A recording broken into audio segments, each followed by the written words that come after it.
Weren't you the kid that got beat up by Will Ferrell? Yeah, at the they come back in the credits and they beat all the kids up for licking the white dog poop or whatever. There's a scene where he's like speed bag punching a kid on one of them like rocking animal things. Yeah, that's me just. So that big day in Oklahoma completely opened my eyes to practicing in the lot, which is where I've been for the past 6-7 years now. But his business owner just was like, y'all have fun in my parking lot. We that's what we tell the cops, yeah. Oh man. Y'all are kind of not just known around the country, but like one of the top level riders in the country, right? Yeah, absolutely. I've been wanting this shit forever. I've been in the field with whatever they throw at me. Brush it off, pick myself up, moving on to the better. Hey. Ain't no errors, baby, it's a new era. I wake up early feeling rich like I'm Kesha. I get to the paper, boy. Welcome back to the #1 Drift Podcast on YouTube, presented by Injuku Racing. My name is Dawson, and today we have a very special one, actually. It's a little different angle. Little bit different.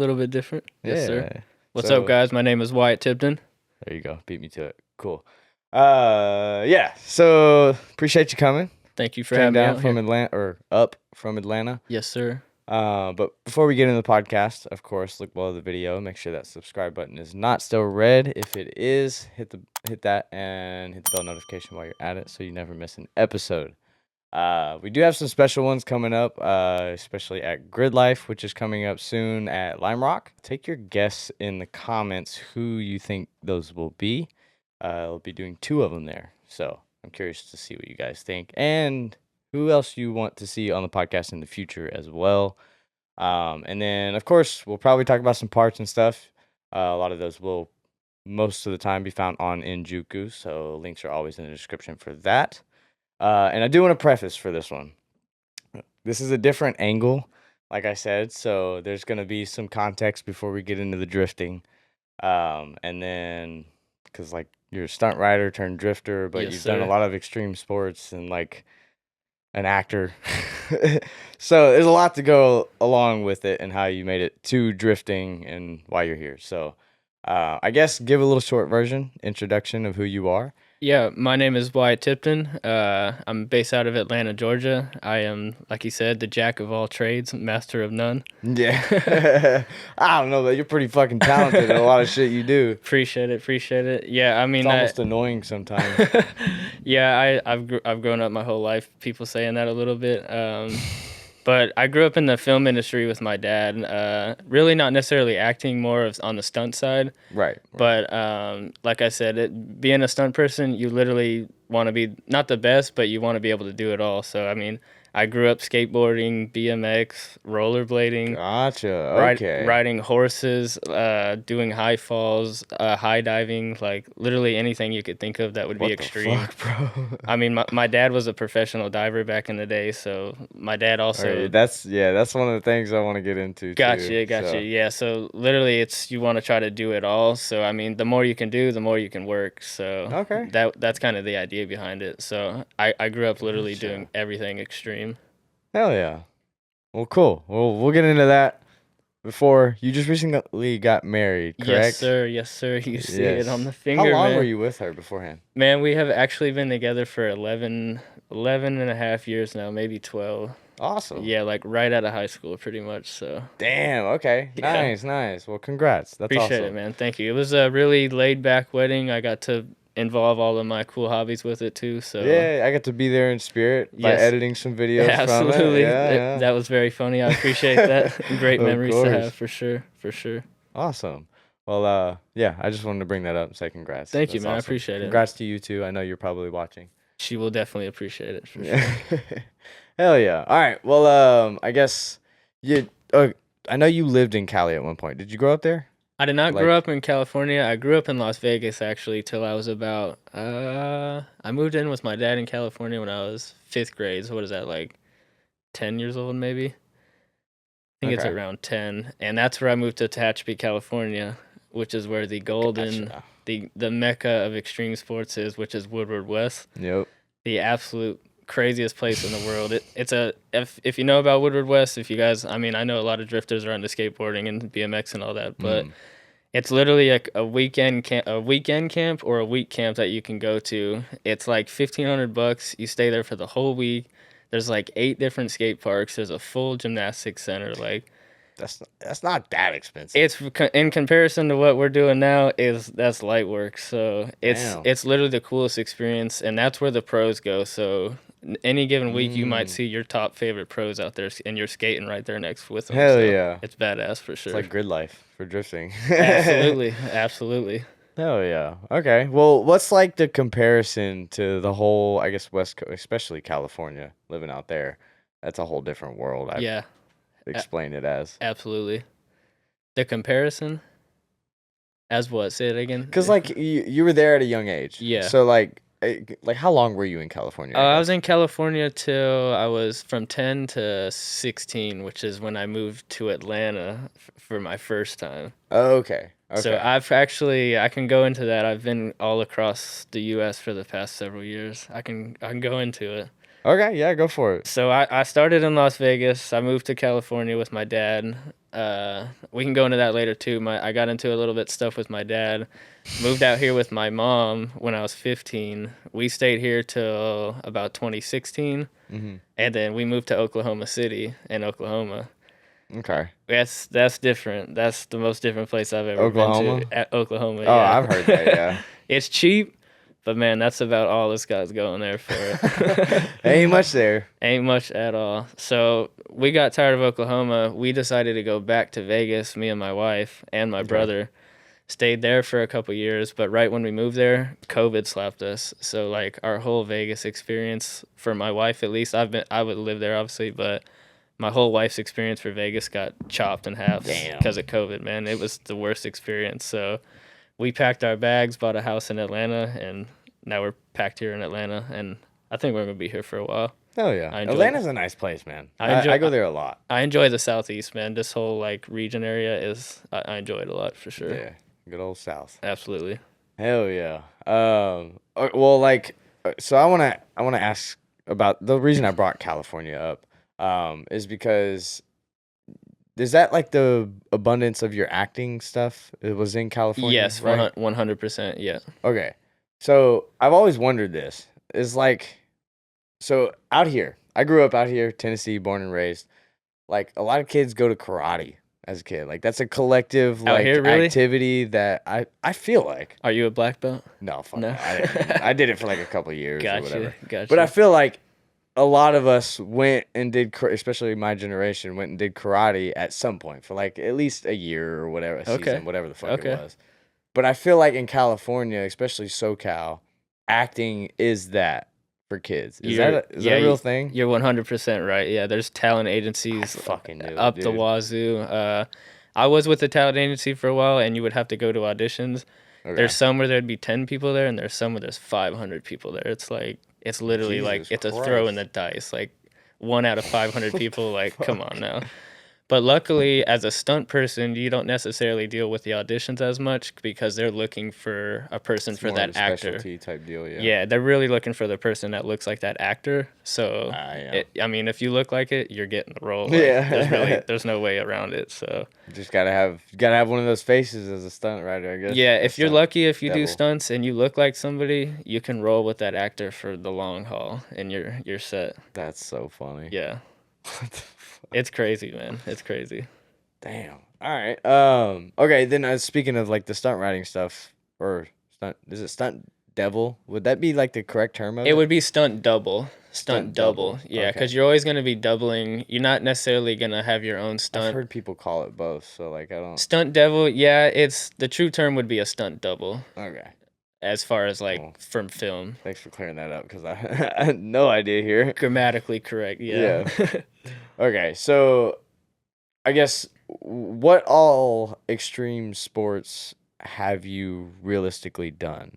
Like obviously there's some you just tried for a day or whatever. Yeah. I truly honed in on skateboarding, BMX, and rollerblading. I know Rollerblading. I know the fruit booting. I get it. Everyone hated rollerblades back in the day, but sure. Dork. I'm just kidding. Sure, it's still cooler than scooters, but sure enough, they had a league back in the day called American Inline League, and I Okay. competed all around the western region, like California, Arizona, New Mexico. Dude, it was awesome. Some of like the best times That's I ever pretty had. tight. And skateboarding had a series called Castle in California, which is like the Okay. AM series, and a lot of the kids that are pro now came up through Castle. So Castle was an Gotcha. awesome series through California. Huh. So that BMX was like your almost like a pro-am for drifting. just for Exactly, the- correct, trying to 100%. It was understand, your yeah. way to get the knowledge and to get like all the recognition from everybody, so you could come up pro. Gotcha. Yeah, like a lot of the pros right now are from Castle. Damn. At BMX, I never did anything truly specific, but BMX Yeah. was always a passion of mine. It was I'd always liked tinkering on things, and BMX was the most tinkering out of all three of the sports. Yeah. As Did far you do like more trail stuff or like yeah, street dirt riding dirt stuff? trails. Okay. Yeah, dirt trail. Nice. I actually have never a did any of that. I wish I would have. We had some like makeshift trails that we put up in the back of the neighborhood. Gotcha. But, like It was Yeah. because of where I lived in California. It was super hilly up in the mountains, and it was the terrain was there. It was Gotcha, perfect yeah. to build. So me and my buddies would go out and build dirt jumps, and we got a lot of terrain out here. I don't know this is if perfect it's out just here. not that big around here or Kentucky what it used to is. have some pretty nice stuff, but they used to have that cave, that underground cavern thing, but I Yeah. don't think they have it anymore. I think it got turned into something else. Hmm. It becomes a big liability issue with dirt jumps though, because you can. Oh yeah. I have a video that I could show y'all. I almost actually Send died. it to me. We can put it in there. I have to. I know people have seen it on the internet because I posted it several times, but I literally almost died. I was by myself and I overshot a jump, Fuck. knocked myself out clean. I have it all on GoPro, but I didn't wake up for like 6 minutes. Oh my god, dude. Fuck that. I went into full on seizure. Like, dude, it was bad. I will never What the fuck? I will never ride alone like that to that level. I will never do that Yeah, again. It's crazy. Jesus Christ. Crazy. I couldn't imagine. Yeah, there's like a I don't know who it is, but it's some house like maybe 15 minutes up the road Oh, really? here that has a full like motocross track just in their front yard. On their private yard. Yeah. But it's all like overgrown, hasn't been you can tell it hasn't been used Yeah, in yeah. years. And it's like kind of a shame because it looks fucking nuts. That stuff you need to constantly work on that stuff. You need to be machining it. Oh watering yeah, it, like, I watch every the day. Boys all the time, and like, fuck that. Yeah, you couldn't pay me to maintain that shit. Yeah, see, I grew up riding dirt bikes too, but not necessarily like track riding. We had all the trails through like the Mojave Desert that we go ride. Nice, Like, yeah. have you seen all the windmills in California? The pictures in the mountains with all the windmills. Yeah, That's where we'd all go riding, all weaving through those windmills. that's fucking tight. It Hell was yeah. fun, man. It was a good time. Damn. I bet growing up out west is completely different. It's fun. gotta It's be. it's the weather, man. Like you can't beat the weather. Like where we lived, it was truly like 4 seasons too. You had the true winter, spring, summer, fall. We had the gnarly snow winters, the hot summers. Good time. Damn. Ugh. Missed out, but California sucks anyway. So Too expensive. yeah, You don't want to live there. Yeah, we don't have to get into all that, but That's why we're over here now. yeah. Awesome. Okay, well, your parents though. So yeah, I know you mentioned your dad was a stunt double too. Yeah. So tell me about your parents, what they did for a living, and how that kind of like pertained. So my dad and my mom met in like the World Show, which was back in the 80s, mostly in New Orleans. My dad was a diver and my mom was a synchronized swimmer. That's crazy. You know what a synchronized swimmer is? Yeah. So she actually she was a national not Olympic, but almost made it to Olympics. She was a national synchronized swimmer, like top tier. And then my dad was a professional diver. So they met through there, moved to Vegas, and there was a show in the late 80s called Splash, which was a live show in Las Vegas. Okay. And they did that for about 10 years, I want to say, every night, like 6 shows a night. It's crazy. Like the fuck? Vegas in that time was absolutely insane. Jesus. And my What mom, do you beat? after that, my mom had my brother, so she split off from the show. And Okay. my dad went on to do Treasure Island show, which was in Las Vegas, which That was sounds familiar. back. I've heard They of don't that. do it anymore. It turned into just like a regular hotel now. It's nothing crazy, but it used to be a free show which was like a full-on battle scene between two pirate ships. It was awesome. And What? my dad would jump off from the top of the ship on fire and jump into the water like every night. It was cool. 6 times a night? 6 times a night. Oh my god. It wasn't free. I mean, it was free for the people. He obviously got paid. But Yeah, like you had to get a room there and all that stuff. yeah, but you could not even. You could walk off the strip, if you caught the time for it, I think it was 10 minutes on the hour or something like that, and you could go and watch the show at free every night. They had full on gun battles and everything. It was awesome. Damn, yeah, Vegas is a weird place. It's not like that anymore. Hotels and stuff. At least the time that I went, which was I don't even remember how many years ago. It's probably 7 years ago at this point. But like hotel was $60 a night. Not on the strip, but like yeah, a little bit off. What's the other strip that has like the Fremont Street? Yeah, Fremont Street. Yeah. We were at the D. Oh, you were at the D. Yeah, the D. That's a new hotel. Yeah, which it's a new hotel on the Fremont because they imploded the original one and then built that one up. Oh, yeah. Okay. When did they build that one? That one is relatively. I want to say it's since we lived there, it's new, so it can't be but like 3-4 years old. Oh, so I probably was at the old one. No, you were at the D, the new one. Okay, then maybe they didn't implode that one. Maybe they just switched the name of it because it's still old inside. Oh. Was it like in the middle of Fremont? Yeah, kind of. Yeah, they probably didn't. That was probably just a name change for the D. Oh. But they have they have the world's largest sports screen outside on the top of that casino. Yeah. It's like $100 to just get hilarious. up there, though. Yeah. Oh, that's crazy. Oh, yeah, Vegas was weird. Because I could... Well, anyway, we don't have to get into that. Vegas, you can go on forever about that. Yeah. So, anyways, your parents. Yeah, sorry. So, yeah, pretty much their whole early adult life was all nothing but live performances in Vegas. And once my mom had kids, she kind of split off into the corporate world. And my dad actually split off to go into the film industry. So my dad became a stunt double in the film industry after Treasure Island. And he had over like 100-something films. Wow. Yeah. If you look his name up on IMDb, it's Sonny Tipton. You can see everything that he's done from the beginning all the way to the end. Huh. It's cool. What are some of like the more well-known stuff he's been in? So he just started off earlier, The Grinch, The Cat in the Hat.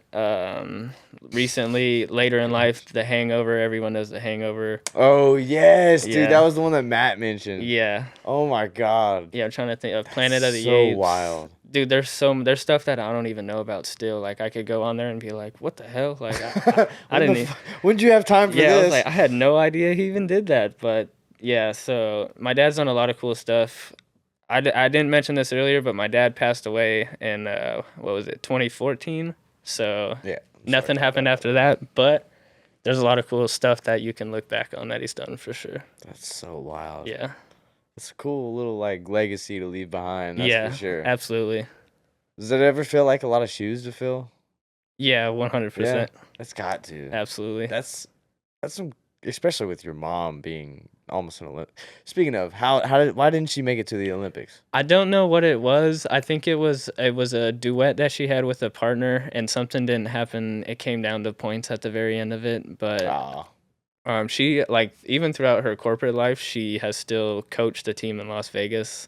Nice. Like, that was actually still a national team. They were, I forget, it was like the name was the Desert Mermaids, but she still coached them for like 25 years after. Damn. It's crazy. So she was still always in her life. She just, as you get a little bit older, you can't do it anymore. But, yeah, right. So. Damn. Okay. Wow.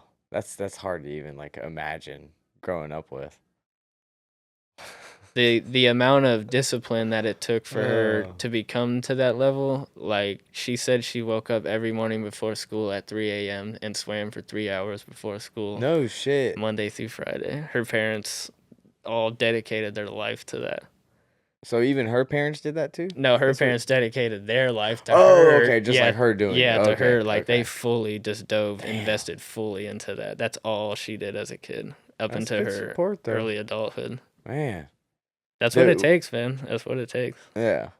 So how did you get into it then? Were you like pushed into it? Into the film industry. Yeah. So actually, the first thing I did was the Grinch when I was 5 years old. I mean, when you're 5 years old, you don't know the difference. So that's perfect. We get to clickbait and like use Hollywood actor or whatever the That's fuck. right. That's right. Hollywood superstar. So the story, as I know, is apparently my dad called my mom and asked if I wanted to be in a movie, and of course I said sure, why not? You know, like Yeah, why not? yeah. And it ended up being the Grinch. So I ended up doing the stunts for the little Grinch in the classroom. Wait, which one was it? The little Grinch in the classroom, the kid that shaves his face, throws a Christmas tree, says Oh. I hate Christmas, all that stuff. Play the clip, bro. That's hilarious. Oh my god. So you wouldn't think that's a stunt, but it's a stunt, man. The actor can't get hurt, so the actor is Yeah, I'm sure they baby their the hell prized out of the possession. actors, Yeah. And if you didn't know, a fun fact about that movie, the actual baby Grinch for that movie was a 25-year-old young kid named, his name was Josh Evans, but he passed away like 6 months after that movie was made. Oh shit. So he never even got to make it to see like the actual movie come out. Oh, that sucks. He had dwarfism or something like that, so Oh, it yeah. was like a genetic disease that he had. But Damn. the funny part is, I don't, you can put this in here or not, but you know, I'm 5 years old, and my dad kept telling me that this kid was 25 or however, you know, and he was the same height as me. I'm 5 years old. Yeah. I kept telling my dad, I was like, there is no way this kid is 20. You're fucking lying to me, I'm in dude. his What are you face. talking I'm about? like, dude, you are not 25 years old. Like, Yeah. you're the same age as me, but like, you could see it in his face. But Yeah, the head's bigger and like, exactly, yeah, just no weird. offense, like I'm not. No, yeah, Yeah. just weird to see as a 5-year-old. You're like, what? We look the same person. Yeah. Like, Okay, so like, what does an average pay for a job like that? I guess. man, it's healthy for sure. Is it really? So if you're gonna be in a national like credited movie like that, you got to be part of the Screen Actors Guild, which is SAG. I don't know if you've heard of that. A lot of people know about SAG. The SAG day rate now, I'm sure, is like $1,200 for the day. Damn. And that's not Okay. including a stunt adjustment. Depending on how dangerous the stunt is, the stunt coordinator can give you some extra money on top for it. Yeah. But that's just your day rate. The weekly rate, I want to say, is like $4,500 for the week. Wow. But that is just to do the stunt. That's not including the residuals that you get for the rest of your life.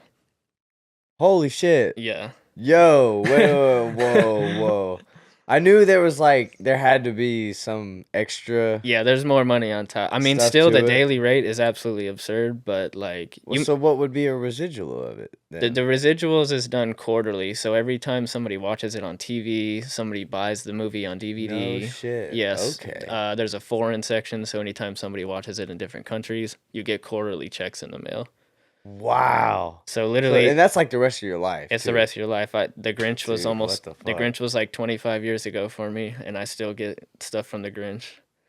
Now, granted, I can say this. Sometimes I open the check and it's a cent, like literally 1 cent. Yeah. And then sometimes I open the check and it's a couple $100. And like, but for more recent movies Yeah. I did, there's still better checks for sure. Like, Damn. So it's still not gonna be like. It would never be like something you could live off of. it would be If you did. if like my dad's money, it would have been enough to Okay, live off of. okay. 100%. He would have had to have kept doing like 1 or 2 movies a year, but that's it. That's like, dude, that's better than like I don't like 401ks anyways, but like any type of that financial Yeah. planning for retirement. Absolutely. If you're smart That's with it crazy. and invest it, some of them stunt guys they're well off for sure. Wow. The problem What with that the is my dad passed away from alcohol, so in that downtime he drank a lot. So Yeah. yeah. there's that freedom Like, that you waste it get. away. Exactly. That sucks, man. He made a lot of money. It didn't work for like 4 years, so he was going No ham. shit. Yeah. Okay. Which is, I mean, you can't say that's awesome that he was able to do that, but it went the wrong way. Yeah. Wow. That's like I'm trying to. I'm struggling where to go off of that because I don't even know. I've been what it's like. I've what been the working fuck? hard like jobs since I got out of high school, so I can't imagine not working for 4 years. Like, Well, I yeah. don't know So what I would okay. do. Then did you ever have like a normal job while you were doing all that? Not while I was I doing guess you film. weren't old enough, Yeah, right? I wasn't old enough. So the other thing that people don't know about the film industry is when you're underage, under 18, you still have to be. You should still be in school. So I was missing all the school time, Oh but you have shit. to do schooling on set. So when you're under 18, you still have to complete 4 hours of school on set. And you can only work What? you can only work an 8-hour day, so they can only get 4 hours out of you as a minor, because you still have to complete 4 hours of school on set. That's crazy. So they have a set teacher for you on set that will help you. Basically, just get busy work from your school, like big packets of work, and you do it there. Yeah, that's lame. So What the like, fuck? I'm not like the best at school because I missed a lot of school It through was my all nonsense. through my like I anyways. missed like Fuck 6 that. months for the Grinch like consecutively off rip like when I was. I mean that's kindergarten, but like Step Brothers, I missed a couple of months. Like it adds up for sure. Weren't you the kid that got beat up by Will Ferrell? Yeah, or some at shit? the they come back in the credits and they beat all the kids up Yeah, for licking the white dog poop or whatever. yeah. And there's a scene where he's like speed bag punching a kid on one of them like rocking animal things. Yeah. And, yeah, that's me just.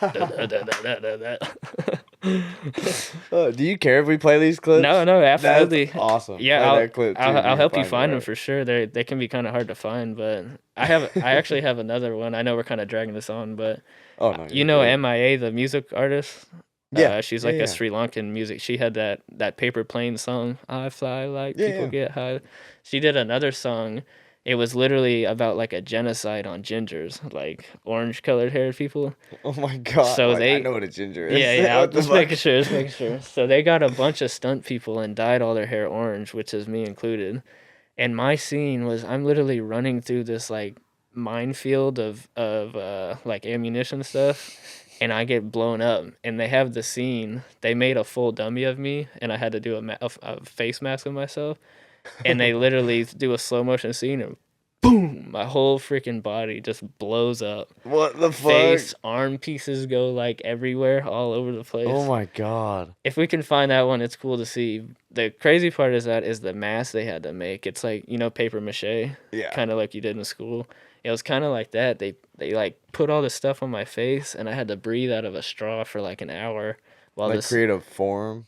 stuff like solidified and they could What? pull it off. And they literally made a mold of my face and like made it identical. It's crazy. That is nuts. Crazy.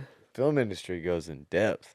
Another cool fact for the Grinch is the makeup for it. He's a award-winning artist for the makeup in that movie. His name's Rick Baker, but the makeup for my Grinch stuff took 4 hours to put on. I'm 5 years old sitting in a chair What the for 4 hours of makeup for a day. Absolutely insane. Good luck, dude. How the fuck Absolutely. do you sit still as a 5-year-old? And till this day, the way they removed it was with alcohol. Till this day, I do not let alcohol get anywhere near my face. I don't blame I you. hate the smell of it. I hate Oh. anything. It just drives me That's crazy. dude. I Traumatizing. feel that. That's traumatizing. I 100 had I won't ever go to. That's why I don't go to the doctor all the time. This is way off topic. Whatever. I don't care. I went to the doctor for strep throat to get tested. I Gotcha. think it was strep or flu or something. Yeah. Yeah, flu, because they do it up your nose. And they stick that Q-tip Yeah. basically and touch your brain a little bit. Yeah. and bring Like it the back down. COVID. Oh, dude, I never did that. Fuck COVID. COVID still doesn't exist. It is the flu. right. But she sticks the thing up my nose, and then it yanked in a certain way Oof. or something, and then the other nostril started just gushing blood. Oh my dude. god. And I was like, "What the fuck?" And I'm like a tiny kid. I don't even know how old Yeah, I was, yeah, like yeah. 6 maybe. And that shit freaked me I out. bet. Never once again did I ever go to the doctor for the flu. I bet. It's like pump me up with NyQuil or something. I'm not a big fan of any medicine. I don't like Advil. I don't take nothing. Yeah. I'll sit there in pain like an idiot. Yeah. Yeah. Well, I've always taken like ibuprofen and shit. I get a lot of headaches, but I'm with you on that. It's Yeah. from that concussion I got from smacking myself on that dirt jump. I feel you on that. wait, which one? From when I knocked myself out. When I was by myself. dude. Yeah. Okay, so was that on set? No, over that was something, or just by myself, just having fun on the weekend. Okay, yeah, that's right. That's right. Yeah, I yeah. overshot a jump and when I was alone. Yeah. Knocked myself out. That's dude, you're never again. Yeah, Not doing that. yeah, definitely do not try that by yourself. 100%. Jesus Christ.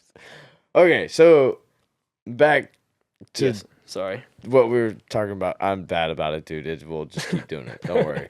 It's fine. They're good with it. You guys rock. They love it. So what was the actual like first movie you were ever in? The first movie I completed was The Grinch. Oh, okay. 5 Damn, years. that's a big like heavy start. That's an awesome start. Like incredible. Definitely rolled with it. So yeah, 5 years old was The Grinch. Damn. Like 6 months of filming. Okay. Crazy. Which one was your favorite? I think my favorite, The Grinch, I don't really necessarily remember a whole lot. There's snippets of it. I remember. You're so young. Yeah, I just remember all the Who people with the special noses, and a lot of people think I actually was my natural nose in the movie because it kind of looks like it, but it wasn't. My favorite movie is probably Step Brothers because I'm a huge Will Ferrell fan. I love Saturday Night Live, so I had no idea that it was going to be that movie because when you go to a set, you don't know the actual name of the movie that they're filming. It's called something different just to keep everything kind of on the DL. You ever see like those? Okay, I've always wondered how they did that. You ever see like those yellow signs around town? If you know where someone's filming, you'll see like yellow signs for crew or something like that. But it'll say it'll say a name, but it'll be a different movie. It won't be the name of that movie. It'll be some fake name. That's hilarious. Yeah, so I had no idea that we were filming that. And we get on set. What and then I see the set list. When did they finally tell you? Well, I see my dad. I probably would have known earlier, but my dad handled everything. Yeah. So I finally saw the set list of who was on the call sheet, and freaking Will Ferrell's at the top. I'm like, yo, fucking what? Hilarious. Awesome, for sure. And that's actually probably the last, because my dad passed away not long after that. That's probably the last like major film thing that I did. Okay. So I know it sucks as a minute ago for sure, but yeah, that was my like main contact. Obviously, my dad did like everything for the film industry, so I still have somewhat connections. Like I did America's Got Talent a few years ago, America's Got Talent Extreme. Which it was one series. Travis Pastrana was the judge with Simon Cowell. So you did like stunt riding out there? Yeah, we did a whole set with a crew that does the globe riding. You know, where they're in the globe with the little 110s. So it was a whole thing with that and freestyle guys jumping over the globe, and we did some stunt riding in the front of it. We actually won too, which is I don't talk about it much, but we won the whole thing. It's crazy. What the fuck, bro? One series. The whole Hollywood star in drifting now. One series of America's Got Talent Extreme is what it was called. Damn. They play the are you like a part of the winning clip? Yeah, yeah. Okay. Absolutely. Yeah, You'll see my face and everything. And the best part, it was filmed at Irwindale Speedway. What? Yeah, which is I didn't know that. Even cooler. Wow. Even cooler. Yeah, Irwindale is used for a lot of shit. Oh yeah, it's a lot of film stuff, that and yeah, tons of cool races. I've actually done a few motorcycle shows out there too with Nice. What's the name of those car people? Big car group out there. Clean Culture? No, that's Atlanta. I forget the name of it, but it was a rowdy turnout. Awesome turnout. Hell yeah. Nice. Okay. Well, is there any of the movies that you've done that like you, I guess, didn't like doing? Like, was there any that turned out like pretty bad in any way? It's nothing that I'm very happy with all the movies that I've done, but there is a lot of downtime on the set, I'll say I didn't like that. There's a ton of, I mean, you're there for maybe 14 hours sometime once you're of age, and you might film for an hour. It's not your fault. You just might only have one scene, and it took that long to get to that scene. So what are you doing in the downtime? Chilling. Just sitting there? Chilling. They have craft service, which is just food galore, snacks galore. It's all free. You're just sitting there chilling, munching up. Yeah, and my dad was super into organic food, so when I would go to set, I would munch out on all the junk food. You never got it at home? My dad hated it. Oh, that's hilarious. Son, quit. Yeah, Oh. so I enjoy everything that I've done for sure. I mean, I've even done super low budget like commercials and TV shows and stuff like that, like on the Hallmark Channel. Nice, hell yeah. You know, like the Hallmark Channel, the Yeah. Western movies. My dad was like the main stunt coordinator for all of those shows, so I did a What bunch the of like fuck, funny dude? little Western snippets. My God, that's hard. This is so hard to like fathom. I don't talk about it much. It's crazy, man. A lot of people are about to find out about stuff like Yeah. truly a lot of people don't. I haven't known you for very long, Yeah. but it's been like I've Yeah, we've been yeah. around you several times. Never once have you. He hasn't mentioned any of this. I never Matt, mentioned- on the other hand, has mentioned all of it. Not all of it, but like a lot of the, like the gist of everything. I Even in guess. school, man, I never like I've never wanted it. It's always sounded like bragging kind of in a way, so Yeah. I've just always let people kind of figure it out on their own. Someone ends up telling somebody like Matt told you, so Right. it gets around for So sure. were you fully homeschooled? I was never homeschooled. No. I always So went to still- school. But I okay. missed a lot of school. I almost got dropped out of middle school twice because I Gotcha. I was so delinquent from school. Damn. I had to get like the principal of that school to sign off for the state to let me keep going. He like approved everything. Wow. And we went through a lot. I should have been homeschooled 100% probably. Yeah. I missed out on a lot of like schooling stuff probably when I was younger. Ah, fuck it. It hasn't done me any justice. I've learned more from YouTube than I ever did school. Right? Yeah, I'm all about But- the hard knocks. Right, for real. Well, other than like Will Ferrell, oh God, I can't even say his name. Will Ferrell. Who all have you like gotten to actually meet, celebrity wise? I've met Will Ferrell, John C. Reilly, which is a good buddy of Will Ferrell. We done a few things with Will Smith at his house actually, so we hung out with Nice. Will Smith and his kids actually, Jaden and Willow, when they were before they were all the big stars that they are now. Yeah. Mike Myers from The Cat in the Hat. I'm trying to think of what else. Well, ran into Zach Galifianakis from The Hangover. I didn't get to meet the whole crew from The Hangover, but my dad doubled Zach Galifianakis. Yeah. So we met at Zach Galifianakis a few times. I can't. You know, when you're on set, it's hard to run into. You'll see them, but you don't actually get to talk to the main crew because they're so. When they're filming. If not, they're back in their trailer. Like they're not trying to be messed Yeah, they with. kept them. Exactly. Stuff, yeah. But I definitely ran into some cool people for sure. Damn. Is there anyone that like kind of offsetted you? It was, I think like, it was not what you expected. Yeah, I think it was Mike Myers, and a lot of people will say that Really? he's kind of will rub you the wrong way, but I kind of feel it, man. Like they're busy. Like it might not Yeah. seem like it's hard work, but it's draining. Just Dude, the being one on- person I feel for, honestly, is Justin Bieber. Yes, 100%. That dude got fucking railed on his childhood. 100%. He lost his childhood. Like Yeah. he literally lost it. He didn't get to It experience sucks. it. Yeah.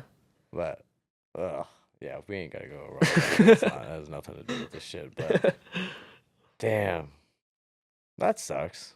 You always hear that though. Like, don't meet your heroes and stuff. And, Yeah. like, I always say, like, no, meet your heroes, feel them out, but like, understand who they are. Yeah, Like, 100%. understand they're not a normal fucking. Well, they are. They're all normal people, but like, they're busy people. Yeah. So, understand where that. Some stuff can get misconstrued. For I me, guess. recently, it was very cool meeting Travis Pastrana for America's Got Talent because, I mean, it's Travis Pastrana. Pastrana, bro, no absolutely. matter what you're into, you know Travis Pastrana. Like, Yeah. And even actually, one of the contestants was Aaron Wheels. You know, the dude that does it for Nitro Circus. He backflips the wheelchairs. Yeah. He was actually one of the contestants, so we were hanging out with him the whole time. He was an awesome guy. Very cool. Oh, Very cool guy. for sure. Damn, dude. You got to live a lot of people's fucking childhood dream. Man, I've lived my life, I feel like, backwards. Like, I've been telling my wife this recently. I lived the coolest life, and now... It's After- like I just want something boring and No, I don't want normal-ish. that. I would rather be doing movies, but I out here have a regular Oh, day. really? So you like still? I would still rather do it, yeah, but I out here have a regular day job. Yeah. Is none of those opportunities like ever in Atlanta? Oh, they 'Cause are. they're shot in No, they are Hollywood, 100%. They are 100%. But the wave of the film industry Yeah. is what kills me, and I can't ride that wave of Gotcha. being working and then no work and then work and Yeah. then no work. I don't want to do that. They were just out for like a year and a half of no work. Damn. Now I'm not good with money, so that Fair. doesn't Yeah, work. fair. That don't work for me. Damn, that's so crazy, dude. All right, well, let's just jump into that. So, okay, how did all of, I guess acting is what brought you into stunt riding, right? Yeah, Had 100%. to have. Yeah, 100%. Well, really, I mean, the stunt riding for sure, dirt bikes, all that. When I grew up, I've always been a fan of motorcycles and stuff, but I never rode a street bike, Gotcha. which that's what a true stunt bike is. And Yeah. when I was living in Atlanta, it was from like 16 to 21, and I stumbled upon the ATL Bike Life guys, which is we all know the you know the Bike Life guys, right? Yeah. The guys on the dirt bikes going through the city and Oh, stuff. yeah. So I stumbled upon that and was just amazed. But I knew that dirt bikes wasn't the move for as far as legality and stuff like that, even though Right. wheelies aren't legal or nothing, but a street bike is at least legal. True. So yeah. my mom absolutely hated it, but More places to get away with it. exactly. I went out when I was 18 and bought a brand new 2015 R6 and just got absolutely destroyed by the salesperson at Mount Motorsports in Atlanta. Dude, I've heard so many stories of people getting fucking ringed we were just talking motorsports. about interest rates, bro. I had a 28% interest rate. Oh my god. I was paying $380 for an R6 plus another 300 something for insurance. I made 3 payments. I ran into the back of this chick's car and they totaled the bike out. I was so hurt, but in the end of the day, it was a blessing in disguise Yeah. because I got R6 is a good bike though, right? I don't Dude. really know much about bikes, but I've heard a lot about the R6. It's the older R6 was a decent stunt bike. The new ones aren't a good stunt bike, but it's a nasty bike. It's a fast bike. The top end on it is insane. It's a good race bike for Hell yeah. sure, 100%. C-Boys sure do a lot of. They've gone through hell of those. With the R6s, Yeah. it's a very sleek looking bike too. It was the design of the bike is what really sold me, and I paid it was like a $15,000 bike off the showroom floor when I was 18 years bless. old. Like I can't believe. Ugh. Yeah, to any of you out there that have never bought anything and financed it, that's way, way, way too high of an interest rate. Yeah, that is like absolutely absurd. I think the 2 payments You that want I to be questioning it if you get to 7-8%. Yeah, the 2 payments that I made, I don't even think it moved the price that I owed. You know what I mean? Like Yeah. it was just all interest. Jesus Christ. Oh, so that was the very first bike. That was the very ever. first bike. Yeah, so I crashed that one, and then I ended up getting a Yamaha FZ07, which they now call the MT07, or they also have the R7, which is like the fully like dressed version of that bike. Okay. And that's like a true, like what you'd call hooligan bike. It's not a very top speed bike, but it has all the down low torque, that's what you want for wheelies. Yeah, for So getting it's, the bike as up. far as going through the city, it's rowdy. You could rip everywhere. The highway, it's not that fun because the top speed's like 120, so you're not. Yeah. I mean, the top speed of the R6 is like 160, 170.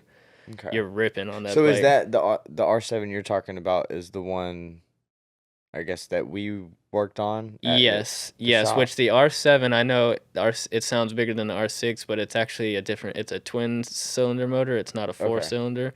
The Yamaha R6R is a true race bike, so it's a true inline 6. I don't know how many horsepower it is. It's a little over 100 horsepower, I think. But Damn. you're boogieing on that bike, That's a lot on a fucking bike. dude. How much does that bike weigh again? They're like 350 maybe. I think just sub 400, and just over Really? 100 horsepower, dude. When I tell you, when you're boogieing on the highway, it looks like cars are parked when you're scooting. past I'm it. sure.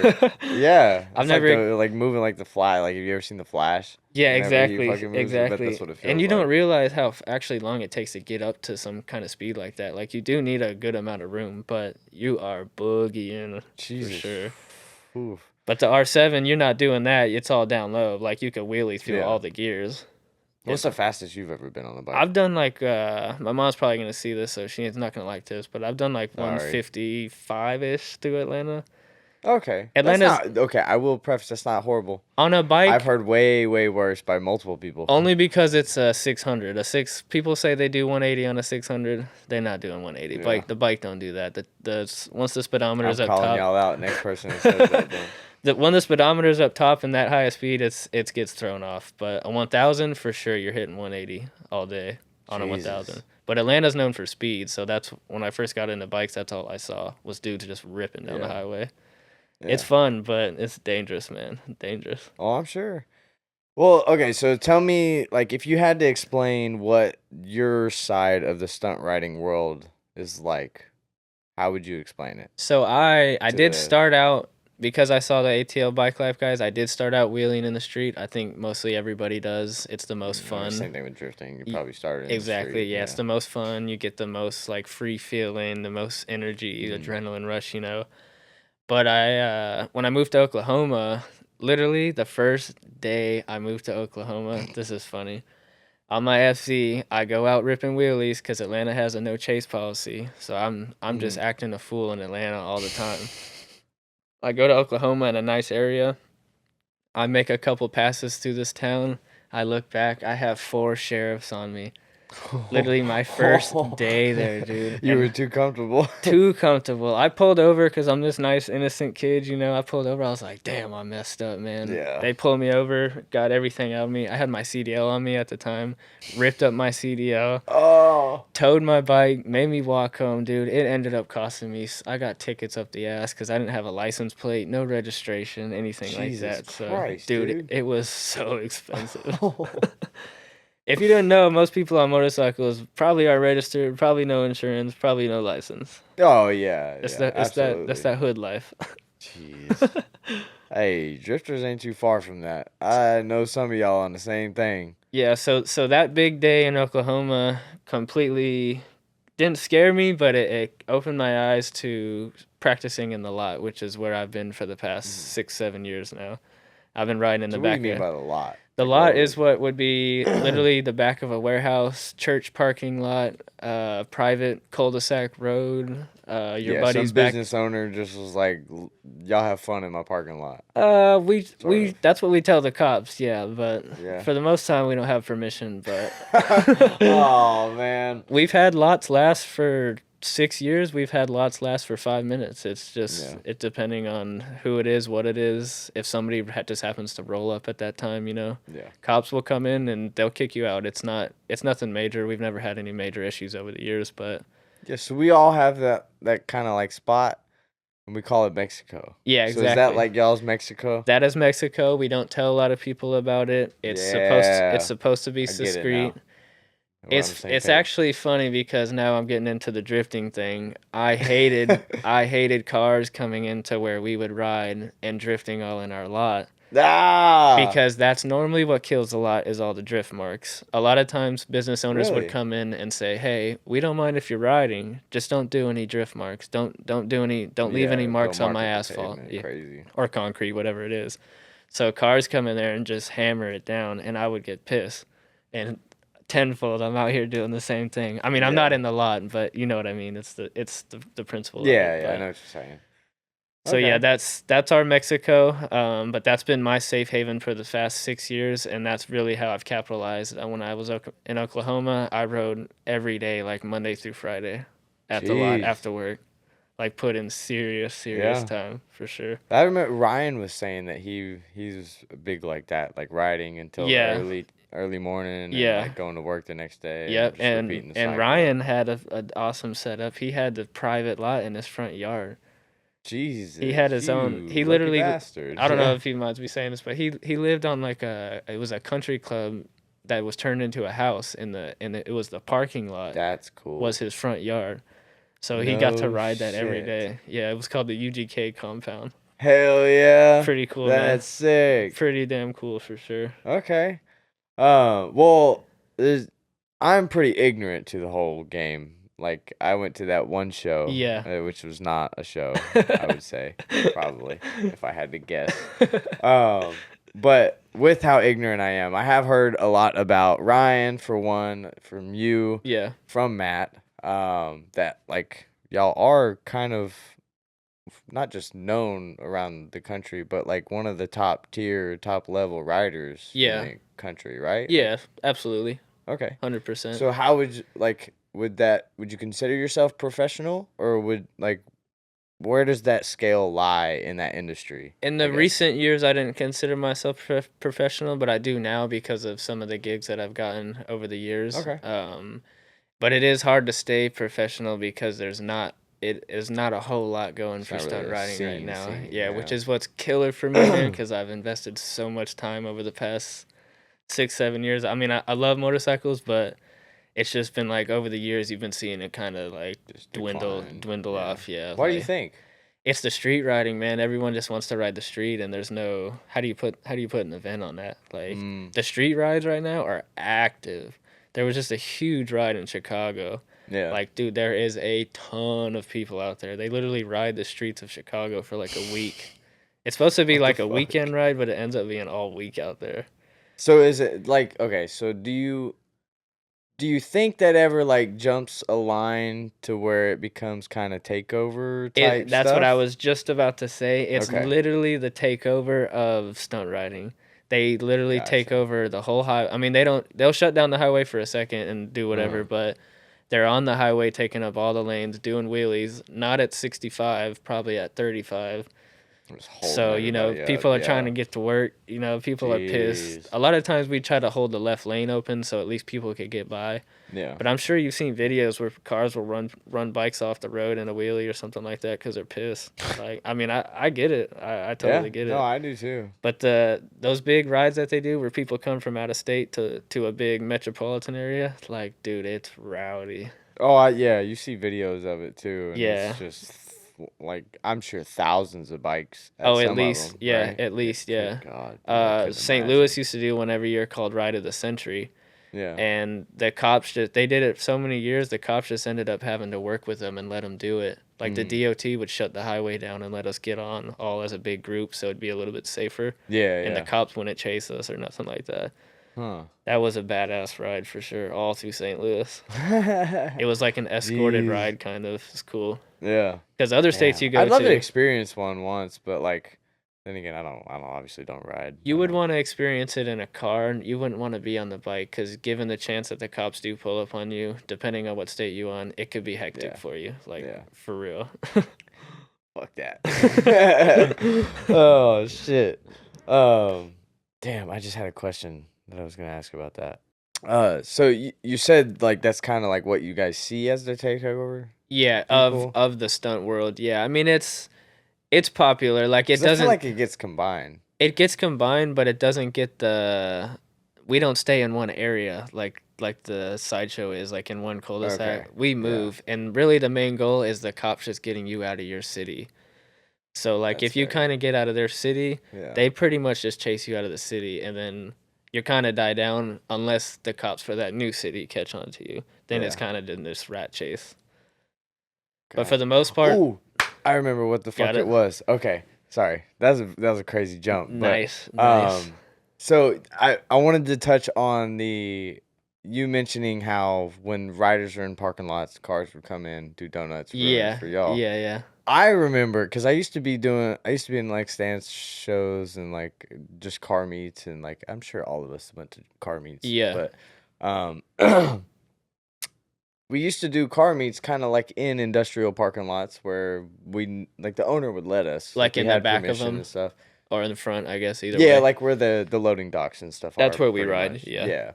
And we would just like chill there. We would have a meet. All the cars are parked. Like Yeah. nobody's doing anything. We're just out talking, and big rush of bikes comes over the hill. Oh, really? And they start doing stunts and crazy shit, and then that's how the cops get called because the bikes are really loud. Yeah, And, exactly. like, Yeah. and none of the cars are on. We're just sitting there. Yeah. So like the bikes always ruined it exactly. in those cases. So like that's funny that you mentioned the complete opposite. It goes both ways. It's so weird. Yeah. I get it for sure. I get it. But I know what it is though is probably two different people. Yeah. So well, obviously it has to be. Because, like, for you, those car guys are not real car guys. Those are the takeover Those are the guys. true takeover kids. They're Exactly. assholes. I mean, And then sorry those for them. bike guys are the bike guys that you're talking about. That just Exactly. go riding around fucking shit up. Exactly. Yeah. Fuck all of y'all. Like That's what I gotta would say. still like you trailer your car to the track. I would still truck my bike to the lot. Like my bike isn't road legal. Gotcha. Like it's not. Yeah. I wouldn't even dare ride my stunt bike on the road. Like it's not set up for Yeah. that. So I remember you saying that earlier, yeah. it would be the most terrible ride you've ever experienced. Like it's not fun. Oh, well, tell me about your bike then. Like, what actually is it? It's a 20. at this point, the motor is a 2013 ZX6R Kawasaki, but the rest of the bike is all custom at this point. It's a steel front frame. It's a billet subframe. Still original swing arm and wheels, but it's laced with all the stunt parts on it. So it does take a lot of setup, but you don't have to do any motor work besides like an ECU tune. Oh, that's cool. So it's pretty simple, but it does still cost a lot of money because it's a lot of like metal and machine work that you're replacing. True. Because most of it's bolt on though, right? Most of it's bolt on, but like a stock Cowie frame is literally like cast aluminum, paper thin. Like you knock on it and it's you can drop it on the ground and it folds in half. Mine lasted like 3 months and it cracked, so I went to we go to a tubular steel frame. Okay. Which they're heavy. My stock frame was like 14 pounds and the steel frame is like 35 pounds. And it's that's a major difference on the bike, like as when you're doing wheelies and circles and stuff, as far as like how the bike dips. Yeah. At first it took a lot to get used to. But the reason why you want to ride this bike on the road is the sprocket setup, because like a stock sprocket, which is your gearing in a car, is like 43 tooth in the rear and I want to say 16 up front, which is a very mellow. First gear, you can hit like 90 miles an hour on a 600, 80 miles an hour. The rest of it is just to get out of the RPMs, but you can haul ass in first gear. But my setup, I have a 64 tooth in the rear and a 14 tooth in the front. So why do you need it's all for the low speed wheelies, which I'll say in a second, but my top speed right now is probably more 80. Rotation, I guess. Yeah, my top speed is probably 80 miles an hour now. Wow. I went from 160 miles an hour top speed to 80 probably because of the gear. Damn, but it goes like it gets up. In a short period, I could hit fourth gear limiter like no problem, just banging through the gears. Well, okay, so then how much does like a ECU tune cost for a bike? ECU to, like, tune, a car? It's not even a dyno or nothing. It's just a flash, so it's like $250, $300. Oh, that's easy. It's a base tune really. It just deletes a lot of the factory stuff. It turns your fans on earlier. Makes things a little more responsive. Turns the fans on earlier because the one thing you do have a problem with on any stunt bike is overheating, because a race bike is meant to be a race bike and go fast and be cooled by the air that is being pushed against the bike, but we're not moving hardly at all. So do you ever like put push fans on it? We put dual R6 fans on them actually, because R6 fans are the most powerful. So we have brackets that are made and we put dual fans on there, and then That's cool. They can either be on a switch or the ECU can turn them on earlier. So mine come on at like 140. Damn. But it still will overheat to 220 like ASAP. What's like an average temp for a bike? I mean, on these new Kawasaki's, you don't want to be riding over 220. You'll start flashing at 240, but you don't really want to be hitting 240 like that. On an F4i, like That's pretty low for temps. An old Honda F4i or something, boy, you could ride that thing hot. It's bulletproof, I'll baby. be pissing cooling out of that bike and it's chugging. Jesus Christ. Okay. I only know this because like cages and stuff from stunt parts. Yeah. Cocks and everything, which this is that part that yes, sir. I got parentheses and explain cocks because that's just a weird business name, but it's funny. So like, anyways, Matt Glasscock, I've had him on the podcast before. He runs Cock Stunt Parts. Yes, sir. So that's where the name came from. His last name is Glasscock. Yes, exactly how it sounds is how it's spelled. It works perfectly. Just so you understand the context for that. But like explain, I would assume you have like the full catalog for your bike of yes, sir. CSP. Yeah, absolutely. So Matt was my first motorcycle sponsor actually like 6 or 7 years ago when I first got into it. So it's pretty cool to be riding along this journey with him for sure. But so I have the Cox cages, I have and I also have the Cox sub cage, which is the Euro sub cage. The Euro sub cage is a design from the Europeans, which are really like the top riders. It's a true sport over there actually. Like it's crazy. It's crazy the difference on it. Huh. But they have angled sub cages, so when you're standing on the back of the bike relative to the seat, but you're off the side of the bike, the pegs are angled. So when you're really dipping into a circle and you're stepping onto like what we call the high side, the outside, it makes it so you're planted here as if it's flat, you end up slipping off your foot sometimes, and like Oh, it's a bad crash doing that. So okay. with it angled a little bit, it literally like locks your foot in like glue, and you're not going anywhere. So That's pretty smart. that's a cool. It's two designs. It works for that, and then also for crashing. Uh-huh. If the bike dips over, the engine cage in the front is so the bike doesn't, you don't mess nothing up on the frame or the engine. Yeah, And then same with yeah. the sub cage. It's for tricks, and it's also for protection. Oh shit. So Matt has a Okay. full lineup of stuff. I just don't have I don't have some of the parts on it because of some of the tricks I like to do. Yeah. It's nothing that his parts are awesome. It's just something different that I do. What are those tricks? Like, what's the... There's one called the unicycle, which we can put on there, but I'm sitting on the front, on top of the bike, like on top of the handlebars, and I still have my foot on the foot brake, but I'm doing no hands, so it looks like a unicycle. But the bike is upright, like standing upright, and I'm sitting What the on top of the fuck? handlebars. That's nuts. I might have done it if you saw it at that Riverside show, but that bank was killer. Like, Yeah, oh yeah. angled surfaces on the motorcycles for wheelies is the toughest thing in the I'm world. sure. Dude, I just don't understand bikes. Okay, do you like, because we put grip tape on our pedals and stuff. Yeah. Like, do y'all ever put them on the back subframes? Yeah, and we stuff, don't or- grip the foot pegs, but we do grip the sub cage for sure. Yeah. Okay. Yeah. And we can talk about the angle. Like, obviously we put angle in Yeah. the cars. The custom frames that you get, the front of the steering neck is actually like U'd in a little bit. It's bent in, Mhm. so you get more angle out of that already off rip for Ah. your front end. And then Yeah. if you cut your steering stops off like you do in a car, on your front triple of your motorcycle, you have steering stops or steering locks. Uh-huh. You can cut those off, and you get like another half inch of steering, Hey. which might not sound much on a car, but that is a ton of Oh, on a steering bike, on a yeah, I bike. could imagine. Absolutely. When I'm fully locked, my forks are jamming into my radiator, which is like you're usually like an inch and a half away I would from have that. never guessed you would need more angle on a bike. It's to go wider. Same with the car. It's just to go wider. Okay. Yeah. Wow, dude. Because a lot of people will do front end My swaps. mind's blown right now. This is cool. A lot of people will do front end swaps and they won't realize it changes the geometry and the rake Yeah. of the bike, and it can mess up that steering angle. It can mess up the way for stoppies. It can mess up a lot. Okay. Now, well, speaking of stoppies, I heard like overhearing at that bike show that you kind of need the front suspension stiffer. Yeah, Right. some people will build them. You can get away with the stock suspension, especially on the new bikes. I mean, they're pretty badass suspension, but it's definitely about just shifting your weight forward. Yeah. I have a hard time doing that because I don't weigh much, but it's once you find out the I tried. once you find out the technique, it's easy. Yeah. Like, you'll lock into it. Like, in the Okay. beginning, I would wash out. So you're coming in with speed, lock the brakes up, and your front tire washes out. And it's literally like the most heart dropping thing in the world because you Yeah. could drop.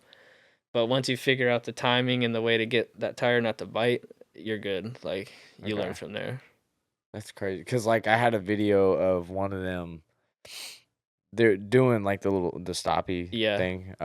And as soon as he went up, he had like the jitter. The jitter. And it was because I guess he didn't have the full weight yeah, on the yeah. strut, so it was just like vibrating him up and down. For the high speed stuff too, you need you don't need it, but it's highly recommended for a steering stabilizer on the triple, and you lock that thing, like the settings from 1 to 10, you lock that thing on 10. Why? What is it? Because at the higher speeds, I mean, dude with the world record, Jesse Toller, his high speed, he enters at like 155 miles an hour, I think. Drifting? A No, bike? no, to a stoppie. Oh, holy He rips shit. 150 miles per hour. Bam! Jabs the front brakes. You're out of your fucking He has the mind, world. He has the dude. world record. No. He has a world record for it. It's like it's over 1,000 feet or something like that, which doesn't sound like a lot, but that's all coasting on the front brake, God. like floating it. bless. So stabilizer. Okay. Well, cool. I don't Yeah, do makes that. I sense. do like 150 feet, but I do like cool little 180s and stuff. Yeah. Well, you do a lot of drifting on your bike. Yeah, I love drifting on the bike. Yeah. Okay. I've heard that is like the pinnacle of stunt riding almost. It's the most rush, and it's like for show riding, it's the most like the crowd likes the burnouts and the drifting and the loudness because it's just the Gotcha. loudness. You know what I mean? Okay. I could do the coolest trick, which is a unicycle, and it'll be crickets. But then I could go out 'Cause there. it's so, like, there's no real throttle People just modulation? don't understand understand what you're doing. It's like It's kind of like a with circus show kind of with almost. the drifting. If for FD, if you don't know how it's judged, you don't really know. You just seeing Yep. two cars going down the track. You don't really understand it. So they don't understand how hard the trick that I'm doing right now. But then I sit there 2 feet down and do a burnout, and the crowd is like, "Yeah!" Oh my god! I'm Yep. like, "Damn, man, I worked so hard for this trick." Worked my fucking ass off. Took me 3 years. Dude, I beat my bike up. Like, you destroy these bikes. They're not meant for this kind of riding, and Yeah. you absolutely obliterate them.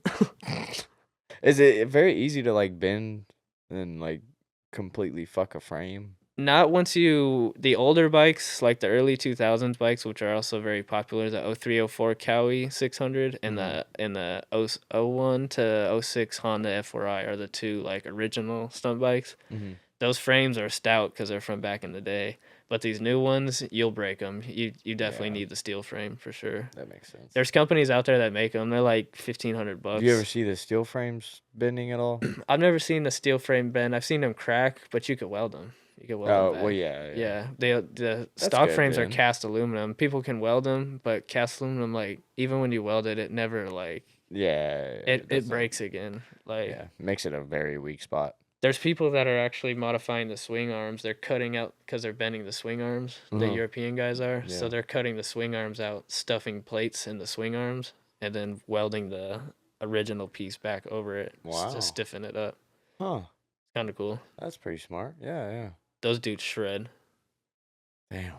I wish I knew more about it. If you want to see two shredders, look up Mike Jensen and Benjamin Baldini. Okay. Mike is from Denmark. Benjamin is from France. They are badass riders. That's crazy that it is all around the world too. It's not just a US thing. Damn. All right. Well, I guess what do you have to set your bike up any differently to be like more driftable, or is that just kind of a skill? It would level? make it like. Have you ever seen those Jamaicans on the big stretch bikes? Just like, like basically. Oh, yeah. Manchiing down Yeah. the track, basically. That'll make it easier because your Your wheelbase your is wheelbase longer, is so yeah. long, yeah. But not really, man. I mean, I forgot to mention that we ride with our idles up on the bike. Like, I don't know how cars really do it. Yeah, I saw Ryan like dialing his up and down all the So time. we ride with our bikes at like 4,000 RPM the whole time. You can adjust the Wow. idle screw on the bike very easily. So we turn that up, and that's how you can do no-handed tricks on the bike in a wheelie. Huh. And you literally, your foot brake becomes your throttle. So you can, as long as you just work it a little bit, the bike will That's dip up. crazy. It'll come up and down, up and down. So that's how I do the unicycles. I turn the bike up 4,000, get up on top of the bike, and you sit there like you're riding a unicycle. And your foot brake is like your throttle. That's so nuts. You could be losing it, and if you just fully let your foot off the brake, the bike will just, as long as you didn't come down too far, the idle pull will build back up. Crazy. What the fuck, man? I don't know, cause like my car is set up to like 1,400 RPM. I do ride it at stock RPM. What do you mean? In your car, do you drive it? Oh well, Is it idle? it's about 900 to Okay, 1,000 yeah. RPM, I set yeah. mine set at like 14. Like, that's just what Matt told me. So Probably well, for big that, motor thing. I'm gonna say for drifting a bike, it's definitely easier to initiate the drift at 4,000 RPM than it is at You really gotta stay in it on a bike. Oh yeah, you gotta stay in it, That makes sense. especially on a new tire. And it's the same thing goes for grip. I like a grippy tire on the bike because That's interesting. if it's Okay. not, it's inconsistent, and it's hard to drift a motorcycle. So okay, then what are like the comparisons from drifting a bike to drifting a car now that you started? It's the balance on the bike. You can hit a patchy spot in a car or something, and it might spin you out, and you could save it or something. But on a bike, you hit a water spot or hit a gravel spot, Topple over you're it. going down. Yeah. Jesus. And on a new tire, which has happened to me a few times, I've been going wide, feeling it on a new tire, Yeah. and it's gripped up on me when I've let off the throttle, and it's called a high side. You're going, and you literally just get yanked off the bike. Just shot off the bike. What the fuck? It's awful. It's literally awful. It doesn't sound fun at all. It's not, but the rush of drifting the bike is fun. Yeah. But the difference is obviously the balance and the speed. You can have the speed in the car is like way more than what you could do on a bike, just because you can't. It's hard to stay in. I would expect it to feel faster on a bike. It might feel faster, but it's hard to stay in a drift. Like I couldn't go to mid pond and drift that track and stay in a drift the whole time. Oh no, I couldn't imagine. Like anything second and third gear would be crazy. There's people that'll say they can do it, but it becomes a burnout the whole time. You end up riding the front brake the whole time. Transitions are like exactly slow as shit. Yeah, exactly.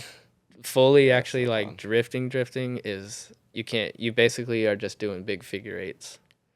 That's about all you can accomplish. Damn. But Yeah, then you that's so can fun. you can jump off the bike and drift, drag your foot on the asphalt, or do Yeah. one-handed drifts, or there's a guy that can drift and kind of almost headstand on the bike. It's cool. What? It's like Wow, very that's impressive. very acrobatic. Good God. Very acrobatic. Okay. Well, how did it even lead you into drifting in general? Into the car drifting? Yeah. I've always wanted to drift. I mentioned earlier that I was from Tehachapi, California. Yeah. And Willow Springs is like 20 minutes from there. When I was like 10 years old, we went to an event out there, and my dad threw me in a ride-along drift car. Nice. And Okay. we didn't hit the big one up the big bank. We hit a smaller track, which it might have just been the circle track that they had out there that they made into a drift track that day or whatever. The little like skid pad they have. Yeah, that they might have made into a track that day. But man, that's all I remember is just hitting that first corner. I like crap my pants. The speed. What the fuck is happening? Buddy, I don't even remember what car it was or nothing, but it's always something I've wanted to do. But I grew up around dirt bikes, so I mean I've been riding dirt bikes my whole life, and I've always been a fan of motorcycles. Motorcycles have always been my passion. Yeah. And I couldn't Kinda afford go cars. with what you know. I couldn't afford cars, so That I makes sense, stumbled yeah. upon a good deal that rolled upon me, so I finally took that You chance. telling me you couldn't afford a drift car with that Hollywood money? I could not afford a drift Shit. car. I spent too much money back in the day. Oh. I've had a lot of not cool cars, but I've had a lot of like different cars that I've wasted money on back in the day. And Yeah. if I would have saved my money when I was a little bit younger, I would have been better off for sure. My drift car wouldn't be having issues right now. Right. That's right. Yeah, that's right. Okay, so this isn't gonna be like a just scratching an itch type thing. Like this Nah. is Yeah, this is for real. Like this is for the drifting thing. When I go into it, I go all into it. Like I'm invested into it. Yeah. Well, it helps that you're like naturally talented at almost everything you do. 100%. And like I said, I'm fully into it. It's something I've always wanted to do. I still don't have the money for it, but I'm getting there. Who does? Yeah, None of us do. It's okay. We figure it out. I've been in sticker shock this whole year since I set this car up. It's really been eye-opening because I've been riding motorcycles for the past 6 years, kind of illegally in someone's lot, never having to pay any money, except for like tires and stuff like that. Because I'm pretty heavily sponsored, so I don't pay much for the bike. But as far as like tires and oils and stuff like that, we still got to pay for it. But we don't pay track fees or nothing like that. So Nope. it's a broke man sport. It's a broke man sport. Yeah. Oh. They say drifting is too, but damn, I don't know how. Well, if you go into road racing and shit, like if True. you go on the Grid Life's website and look at a drift ticket, and then look at the road racing tickets, and you're gonna be like, that makes sense. Yeah. Yeah, I'll stick to drifting. Yeah, I don't want none of that. Yeah, I guess in a way, like the drifting is the stunt riding version of drifting, pretty much in a way. Yeah, like car motorsports type Yeah. of stuff. Yeah, that's crazy to think about. Bull, you bought Matt's SN95. That's where I was going with that.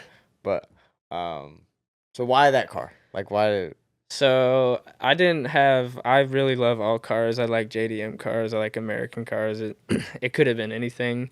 I just stumbled upon that deal because I bought it as a rolling chassis, and it was set up for everything. All I had to do was put a motor and transmission in it and start driving. Yeah. That's what I thought was They good. had all the Scotty D parts. and shit, Exactly. yeah. I'm literally set up to go. I don't have to do anything but build a motor. So Matt actually gave me a motor out of an old truck that's been sitting in his shop for Lord knows how long. So I put a 302 50 in this car, and I don't know anything about engines. We don't build motors for motorcycles. That's something I was gonna ask you too. I build motorcycles, but we build them from the frame up. We don't mess with the internals even of an before engine. that. Like you didn't really have any mechanical knowledge. Before to that stunt point. riding, my parents weren't into cars. Yeah. I had when my dad had money, so when we had the dirt bikes, we would take them to the shop and they would fix them. So I had no mechanical knowledge of nothing. Stunt riding literally has taught me like everything that built the whole engine, like no car mechanical knowledge. Stunt riding taught me literally everything, and it's given me the confidence to try like so much as far as like just trying it, you know what I mean? Yeah. Like if you fail, you fail, but it's probably cost me more money in the long run on some things, but I've got the knowledge for it too. So worth it, yeah. So yeah, I put a 302 in this car. It took about 7 months to build, just as far as like finances and stuff like that, and knowledge of it. But yeah, man, we got that damn thing in the car. I built a transmission too. I put like an eBay stage 3 clutch in the T5. Nice. And it's running. It's running good. Yeah. Hell yeah. You've been having some issues out of it though, right? Oh yeah, I've been having a ton of issues. Well, explain some of them to me. Give me the nightmares. Man, it's been so. Like I said, I have no knowledge of this. I built this in my garage Matt's been helping me. I've been calling him on the phone. My other buddy Dawson from the same town has been helping me. Those are the only 2 people I've really been calling to do this. And from the very beginning, I set the timing off wrong on this car. I go to start it the first time with Matt, and my wife's filming it, and she's like, "Hey, it's kind of going on fire. It's just da da da da da da da da." Oh. And it's like popping. Yeah. And I watched the video, dude. It's shooting out like mad flames out of the car. I'm like, pissed. It's not a little flame, that's a giant flame. So Matt, I want to make him feel a little better about it. I go through my pictures and I show Matt how I set the timing up on the car from the cam and everything, and one notch off. It was 180 degrees off. Oh. It was bad. I was fully Christ. off. So from there I was already wrong. What's crazy is the first event. I feel you. Don't feel bad. I feel you. I had the tuner on the phone the entire time I went through that process. Oh, really? I was like, I am not fucking this up. This is not an LS. I can't go buy one down the road. That's really the only thing I ran into as far as like setting the car up. I mean, the YouTube videos for a 302 are awesome. Like there's some really detailed videos that if you don't watch in detail, you could really mess the engine up. So I really watched everything and I tried my best, but the one thing Matt said was the hardest thing to do is to keep fluids in the motor. Oh, and yeah. Dude, I am living up to that to the fullest. Like, it's always small, stupid stuff that you forget. It's crazy, though, because at Riverside event, my car ran so good for a second. I blew the gasket the second day for the water pump, but it ran so damn good. And then I've been going to Lanier the past couple track days, and I've been throwing my belt like crazy. I just don't have it aligned right. I've tried to make all these like chinsy brackets and stuff, but it's working now. But you just heard it. It was squealing the other day. Like it keeps loosening up on me. So I'm gonna try some other things. But I literally for a week tried to reset my timing cover because my front main was leaking. Mm-hmm. And for a week, dude, I spent in my garage trying to set this timing cover, trying to make it to mid-pon. I missed Saturday because of it. And I finally made it on Sunday, but dude, I spent so much time on that car. Like, it's fun though, cause like the knowledge that I've gained in the past. I mean, it's been about a year now, but the knowledge that I've gained in the past year is like tenfold what I would have spent if I would have just paid for this motor. You know what I mean? Oh, big time, yeah. Why didn't you just decide to go LS or like something more common? And it was carb? Everyone says it's cheaper to do the LS, but I would have had to get LS mounts, LS trans mount, all the different stuff for it. And the 302 went right in that car. Yeah. The T5 went right in that car. All I had to do for this motor was get a different oil pan, for the original motor, and the rest of it was built up from the parts that I bought. So it slapped right in there. Bad then, yeah. I'm probably $6,000 into the motor. Yeah. Which is, I didn't do the pistons or crank or nothing. I did the cam, I did the heads, intake, I built my exhaust, did the rocker arms, the lifters, stuff like that inside the motor, but I didn't do the crank or anything like that. Yeah, who needs it? Summit, you could have bought the motor for $6,500, but you still would have had to put a bunch of stuff on it, another $4 grand worth of stuff on it. And now I have an engine hoist. I got the engine thing to build the engine. I got everything to do another motor now. So. True, yeah.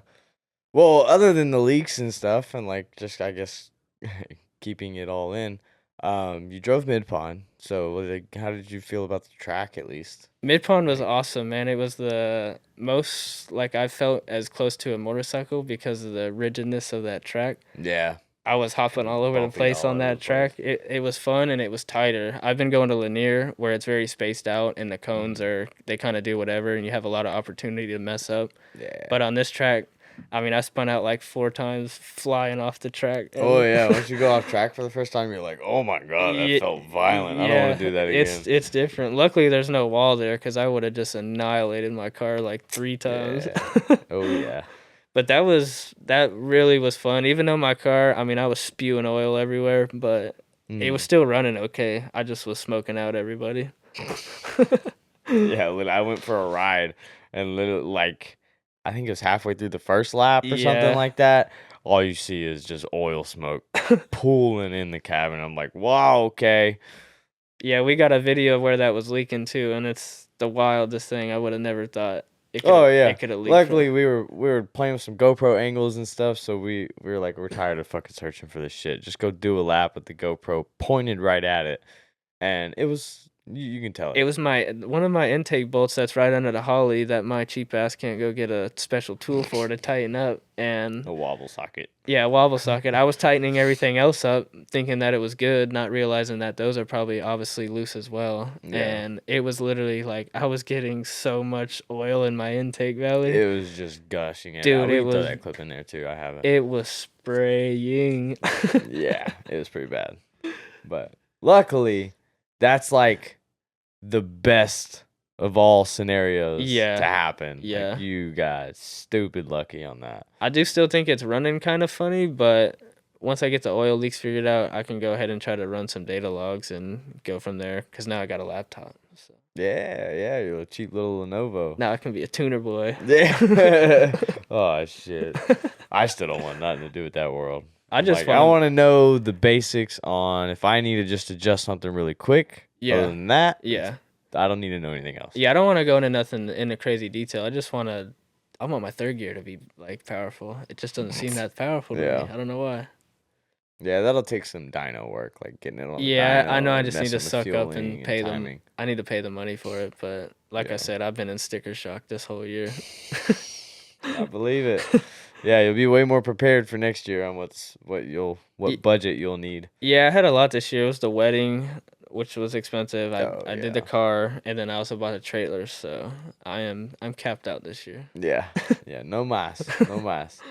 Well, didn't you link mid-pond first lap out, pretty much? Pretty much, yeah. There's little sections where we were struggling a little bit, but I'm happy with how I was driving, dude. Man. Yeah.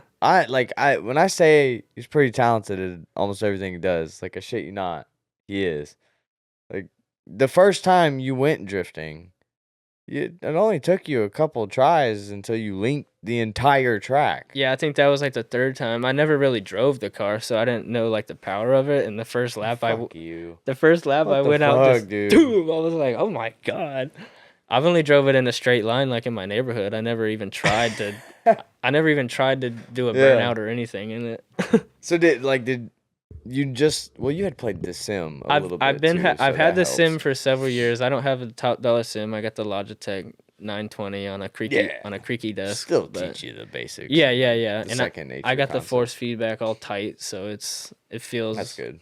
I don't know. For me, it feels all right, but doable. Yeah, and like I said, I've been drifting motorcycles for a long time, so it's very, very similar. Yeah. It's just there's more to it with the car, obviously. Yeah. Okay. So, like, was there anything when you first did try it that you were like, well, fuck, I didn't realize? Or, The speed, yeah, you can go a lot faster than I was Yeah. originally thinking, and for me, it just might be my setup, but my e-brake, it doesn't feel like crazy responsive. It's probably a setup that I need to change. yeah, So right master now, I'm switch not or really something. using it, and a lot of people are like, they're like, use e-brake, use e-brake. Yeah. I'm over here just like floating around, like With context, y'all are gonna be screaming in the comments because he said that. Use your e-brake. I was telling him to use his e-brake in the right at places. mid pond, but for the right reasons. Yeah. So like, mid pond is a great track. It's very technical. So like, you do kind of to drive it aggressively, you need to use the handbrake in certain places. Yes, you can link it without it, but like, you're very like, Like, I don't touch the handbrake, and which is, I will always say, that is the best way to learn when you start. Yeah, I feel It's that. so good to learn that way, because then you can start pushing yourself and Yeah. find that limit and Yeah. use the handbrake to actually slow yourself down in scenarios where you're going really fast into a turn. The time where I like to use it the most is coming into like from fast to slow, I guess. But like other than that, I don't feel like it's in some of the turns where I need it. But I do get what you're saying as far as like being aggressive Yeah. instead of just like floating it. Yeah. I get that. Like, here's another example. You don't watch Animalz's videos? Yeah, at yeah, I do all? actually. Okay. Yeah. So his recent one in Latvia, Drift Masters, he was mentioning how going up on the run up in the first turn, he's not getting deep enough into the, I think it was deep enough into the zone for some reason.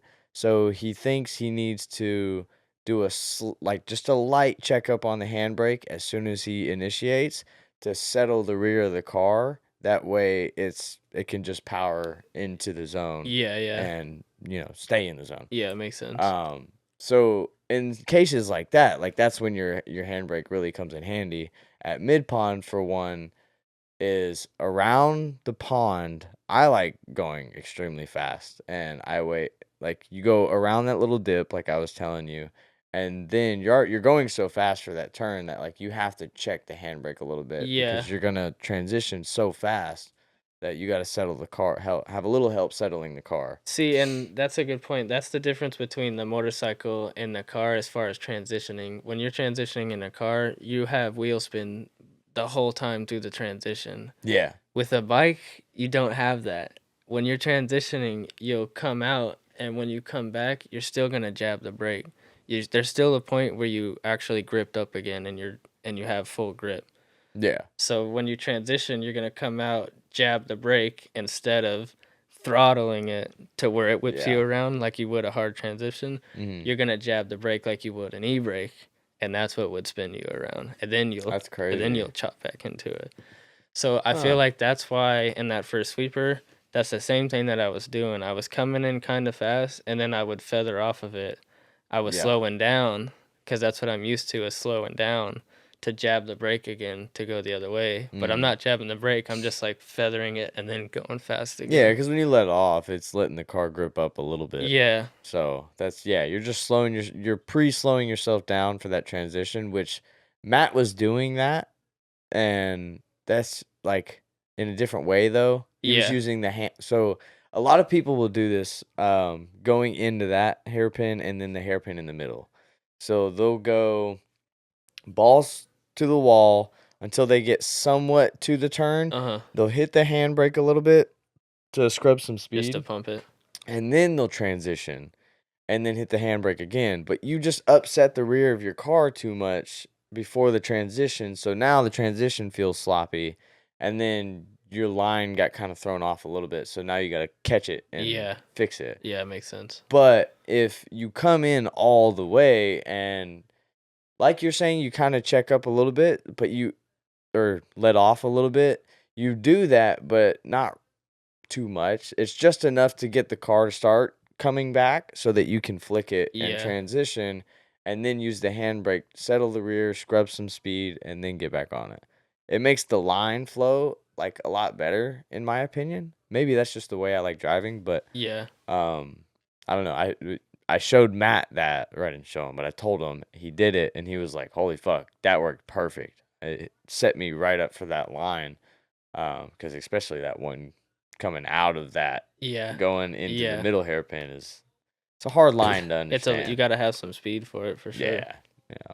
Okay. Well, do you ever plan on doing like competition or anything, or like what's the plan? I do 100%. I come from a like competitive background. That's what kills me Yeah. about stunt riding is like the competition just they went just dead. MIA.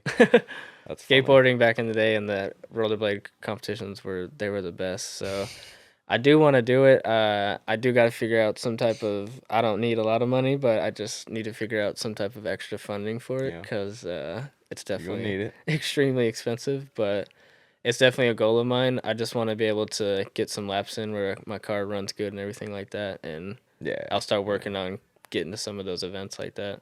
Hell yeah. Well, what are some of the events? I know you mentioned Lanier and Riverside. Have you done anything like other than just like simple local events for the most part? I've done the Riverside Drift event. I've done 4 times at Lanier. We just did the Mid Pond thing. I would like to try the Driven Luck circuit. That's pretty close Yeah. to the house too. Y'all go try that. I mean, luckily Track's being with awesome. Atlanta, there's a ton of spots here with me local. But Yeah. like I said, I've been a little bit capped out this year on money, so I've been having to watch where I go. Yeah, I don't blame you there. I've really kind of just been sending it the rest of this year. Well, okay. Do you plan on like, is it like FDs type stuff you want to get into? No, or you just want to do some like pro-am stuff? Yeah, I want to maybe do some the local pro-am comps? stuff. Maybe one day I could maybe try pro spec. Yeah. I definitely obviously need serious funding for that or a better job, one or the other. But yeah, pro spec would definitely be pretty cool to do. But some of these local events is like more the grassroots style is what I want to get into first and just get the knowledge. I don't Yeah. want to come out guns blazing like thinking I'm this Right. hot stuff, you know. But Yeah. I do feel like I See can some take. of y'all doing it. I do feel like I can take off pretty well, but yeah, I don't know how you guys are doing it because this is crazy expensive. So Oh yeah, yeah. No, it takes a lot of those guys. You kind of have to already have a very well-off job, yeah. or come from family money. See, I've been on There's my. nothing wrong with that. I've technically been on my mom doesn't help me like financially, but Mhm. I mean she supports everything that I do. But I've been on my own since I was like 17, so Damn. I've been trying to figure this whole life thing out. Doing the stunt riding thing is all me Yeah. and my wife. Like my wife's super supportive of everything, so. Crazy. Yeah, it's the motorcycle thing, man. I'm always gonna do because it helps pay my bills too with the motorcycle shows, and it helps fund my car hobby now. But Yeah. the cars going to these events and seeing the amount of people at them is like super motivating. You ain't seen nothing, bro. I know. You ever gonna go to like a grid life or Yeah, anything? I would love to go to Okay. Grid Life. Yeah, Yeah. that's like an invite only thing though, right?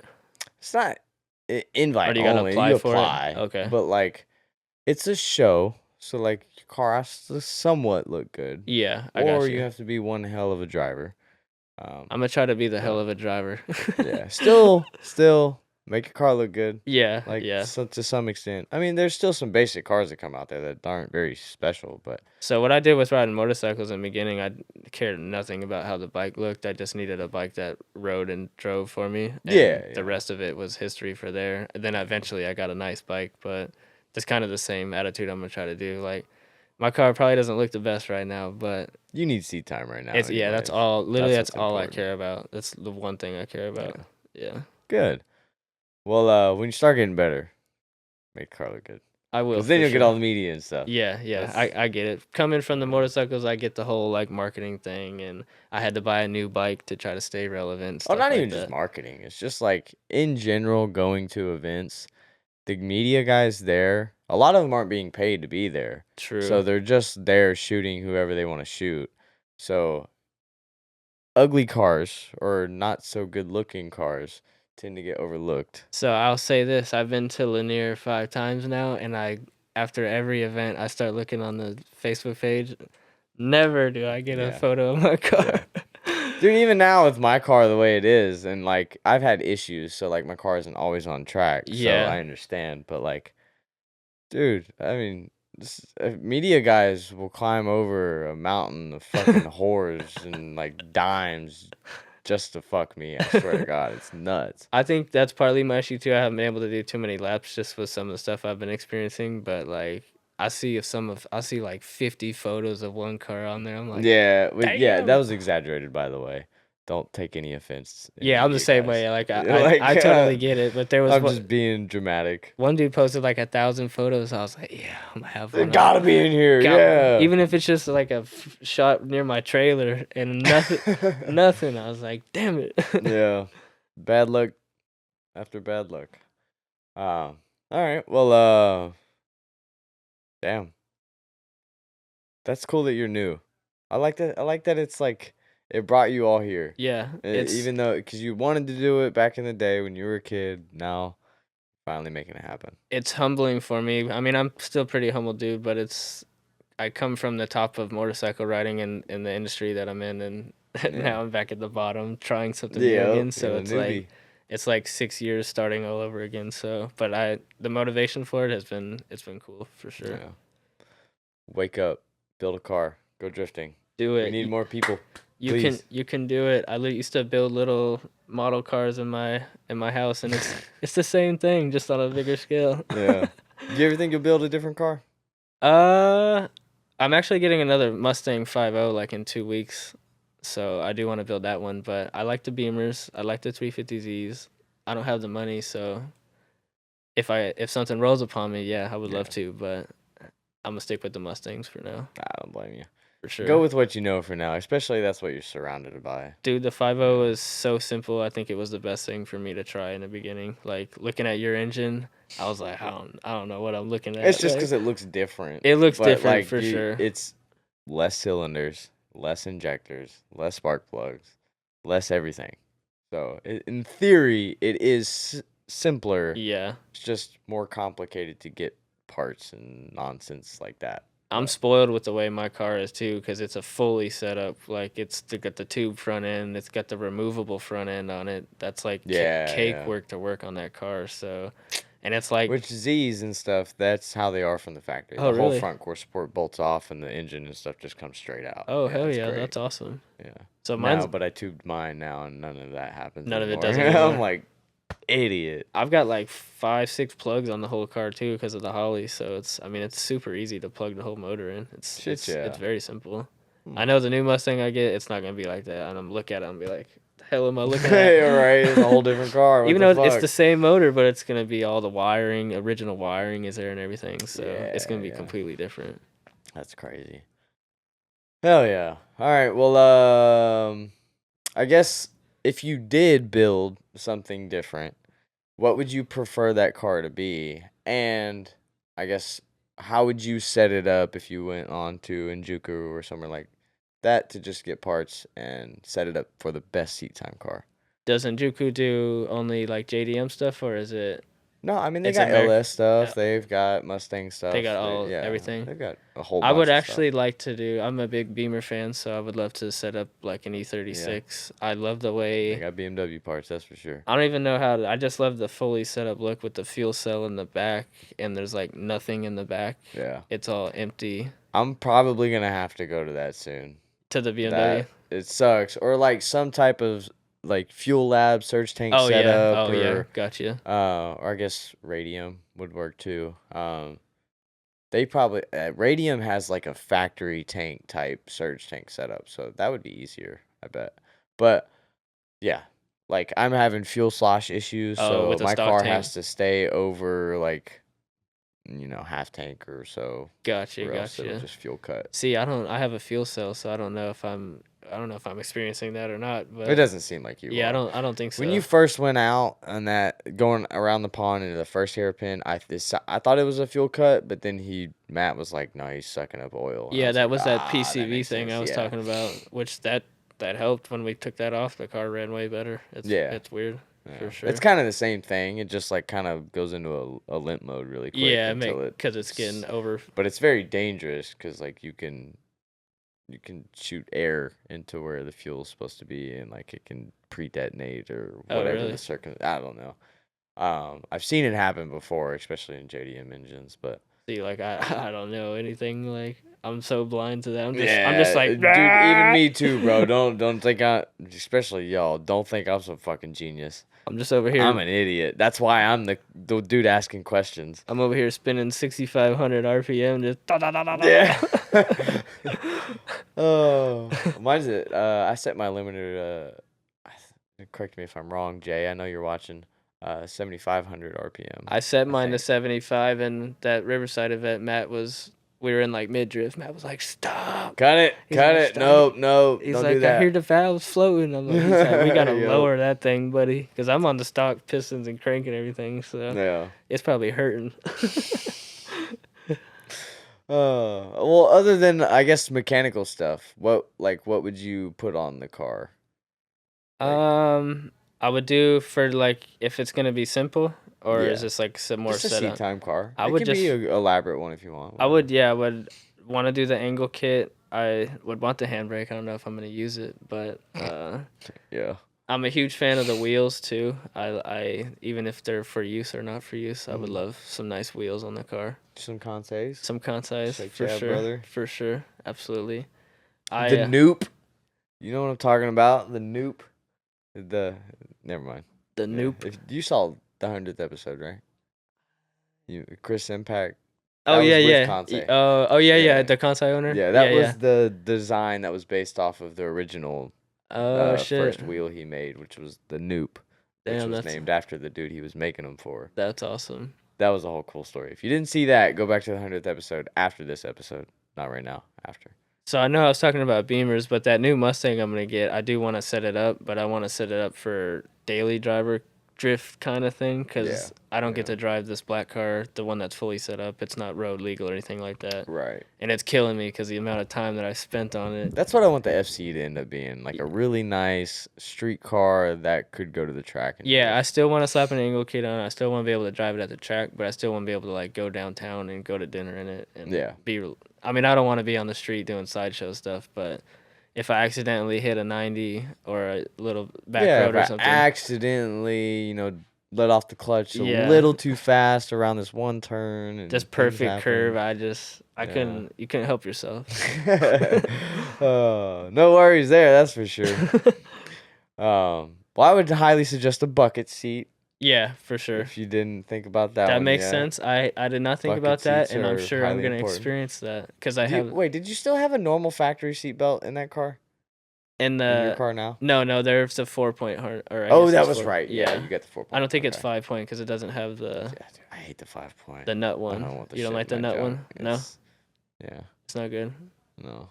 For me, If you set it up right, if you got it set up perfectly, it doesn't hug your nuts. It's actually meant to like hug your groin yeah. and like the side of your leg, but it doesn't always get set up right. For me, Yeah.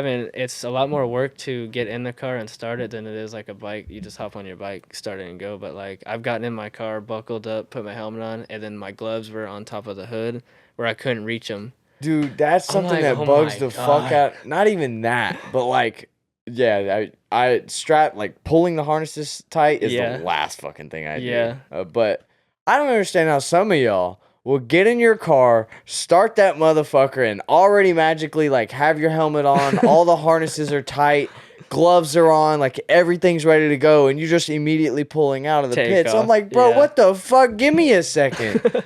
I thought we were tandeming. Hold on, let me get my shit together. Dude, I'm so bad about it because I'm so new to everything. I'm just like, I'm all over the place. I'm Yeah, like, and then I gotta think about a GoPro too. So I'm like, hold on, GoPro's gotta be started, which I forget that one all the fucking time. I constantly forget about gas too because I could ride my bike all day at the lot on a tank Yeah. of gas and you'll burn through gas at the track. When it was factory VQ, dude, which was weird. Some people would have fuel slosh issues with the factory Z sometimes, and it would fuel cut.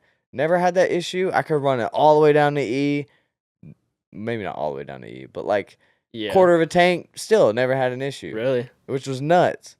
And I would fill it up once for the weekend, and it would last all weekend, and I'd never have to think about it.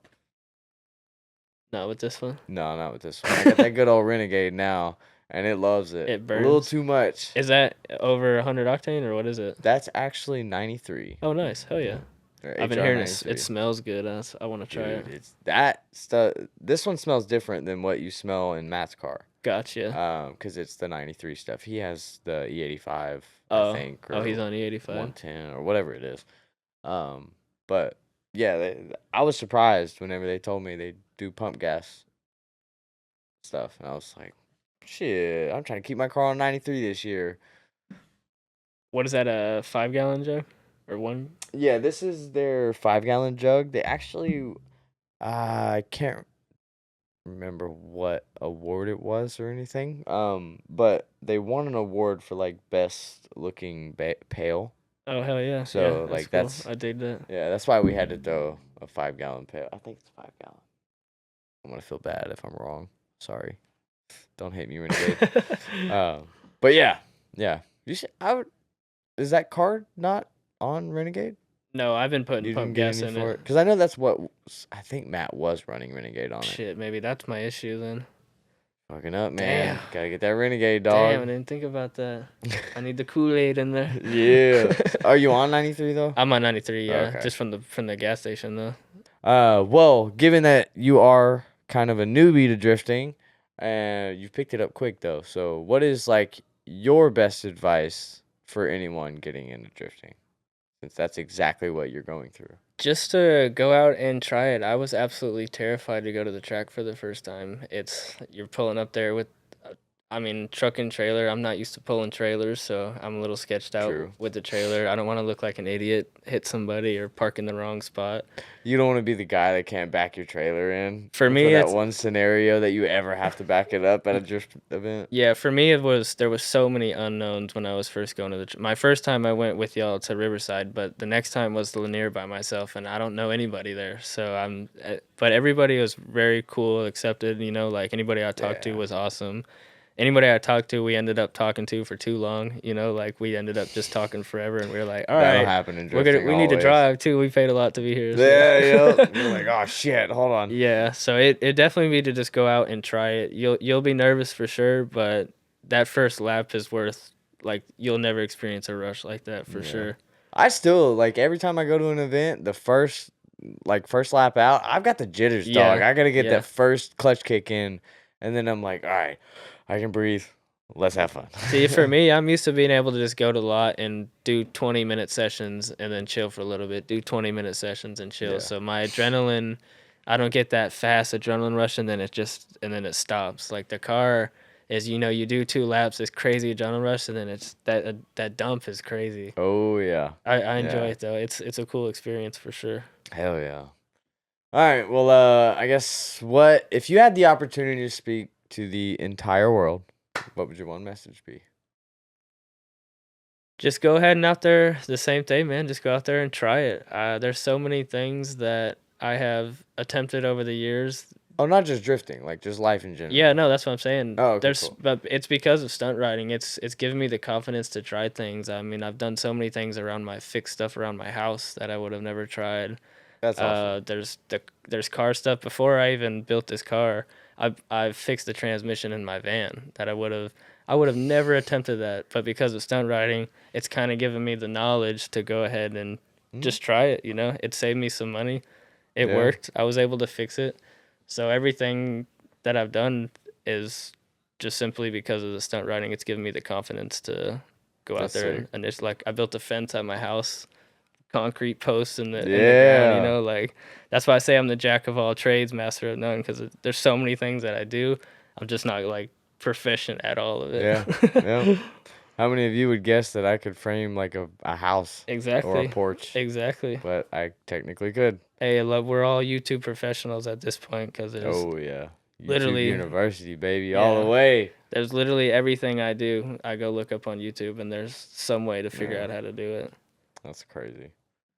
Hell yeah, man. Well, do you want to plug yourself, plug your people? shout anyone out? I'm gonna start rolling my YouTube again. That YouTube is Top Notch Stunts, Top Notch Space Stunts. But my Instagram has been active for a long time.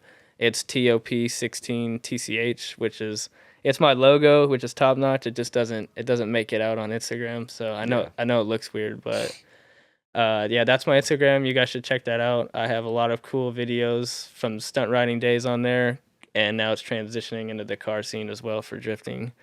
My thing is that I want to ask is, I don't know if this is too personal or whatever, but as far as like marketing for Instagram, I've noticed that a lot of the drifters, maybe even an FD pro spec, even some of the pro guys, their following isn't the best. And I don't know, why does that come down to marketing or just the years that they've had the accounts, or is it better on YouTube or something like that as far as drifting?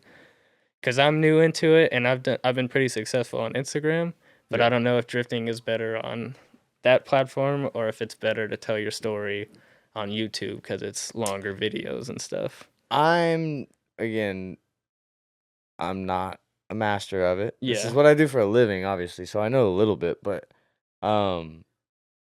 it depends. Like, it's always gonna depend on who you are and how you are on camera Yeah. and stuff like that. So, obviously, I would never try and make a living or make any type of money off of short form stuff. Yeah. Yeah. I feel It that. just doesn't really work. Feel that. Other than sponsorship deals, if there's anything that plays a part, if like a reel needs to be made that it comes with a sponsor deal. So The reels did work back in the day until they reformatted, they just reformatted the reels. Now they ain't paying nothing. Oh yeah. But back in the day, I was getting like 1,200 a month from the views on Instagram. That's crazy. 'Cause Now that's TikTok.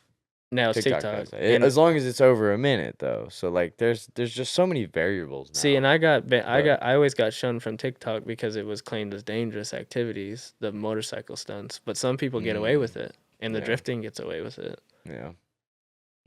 It's just weird to see because I have like 30-something thousand followers. So I guess what in your question though, like what are you asking if like why car or drifters don't get a lot of views? I'm asking how come the following isn't. I mean, it's a pretty well known. It's a way more advertised than stunt riding is in the motorcycle scene. But there's several stunt riders, and just motorcycle riders in general, is that the following is their following is insane. But we don't ever go to events. For one, nobody cares to watch drifting, which sucks to say. I've said that a lot on the podcast, but nobody cares to watch it. And then on top of that, a lot of people don't understand drifting. Yeah. So that's the barrier. So like if you don't understand it, it's not relatable, which that's the whole point of content. It's supposed to be relatable or entertain you in some way. So if it's not entertaining because you don't understand it, it's got to be relatable, but it's not relatable because you don't understand it. So like why would they follow you? Or why would they pay attention to that video for more than a split second? I feel you. So that is a big barrier for drifting that needs to be sorted out, which I think is coming to that point. There's some stuff in the works that's being done behind the scenes in Drift Masters. I've talked about it a little bit on the podcast, but it like kind of tracks your car, the movement of it, and replicates it into a simulated video. That's helps cool for judging. It comes with algorithm based and like point system, and like you can set the algorithm for one thing.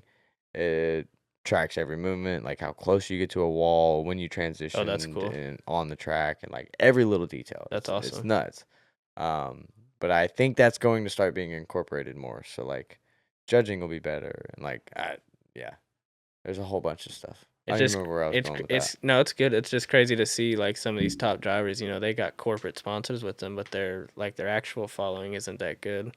Which they could be capitalizing off of that and making some decent money off of that. But like a big common misconception for drivers too is that FD is your platform, which it's not. Like FD is an extra bit of platform that's helping your brand. Yeah. It's helping you build your brand. Yeah. Because you're still your own brand. I mean, you're your own driver. Yeah. I'm experiencing that motorcycles, my kind of riding, your content is your skill of riding. Not necessarily, you don't have to necessarily have like a personality. But in the car world, I think you definitely need to have the personality because all the driving doesn't look the same. It's just not understood. But it's very similar. So a lot of the content, if it's just driving, is going to be the same. You know what I mean? So the extra, the face contact I'm experiencing is definitely needed for sure. Oh, yeah. Being able to talk to the camera and talk about stuff is going to be better content. Absolutely. All day, every day. You can do more with it in post and everything. which I've struggled with that. I never wanted to be like the influencer, but I've built up a pretty good repertoire on Instagram and stuff like that. Yeah. So I'm gonna Might as well. I'm gonna ride the wave. Yeah. Might as well at this point. I'm not gonna Fuck be it. cheesy. I ain't doing like the little quick Yeah, just snips be stuff you. like that. Yeah, I'm just The- gonna. being cheesy and doing the weird shit doesn't get you anywhere. Yeah, Anyways. yeah. So, hell yeah, dude. I want to showcase my struggles. Nice.